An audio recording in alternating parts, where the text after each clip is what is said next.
উনি কি সরাসরি কোনো হুমকি আপনাকে এখন পর্যন্ত দিয়েছেন, আপনি কিংবা পেয়েছেন আপনি? ওই যে বলে যে বাসায় আসো বিরিয়ানি খাওয়াবো, ওইটা বলে যদি গুম করে ফেলে বুঝেন না, মানে ওনাদের তো সিস্টেম অনেকগুলা।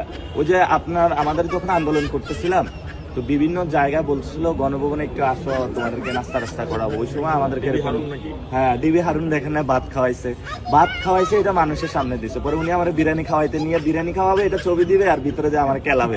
আমার ওই কেলানি খাওয়ার তো দরকার নেই, গুম করে ফেলে আমার টেরা পাওয়া যাবে না। ওই যে এরশাদ শিকদার নাকি কারো গুম করে হলো মাগুর মাছকে খাওয়াইতো, এখন ওনার ওইখানে আল্লাহ জানে কোন মাছ আছে, পরে খাওয়াই ফেলে। আমার দরকার নাই তো এরকম রিস্কে পড়ার আমার।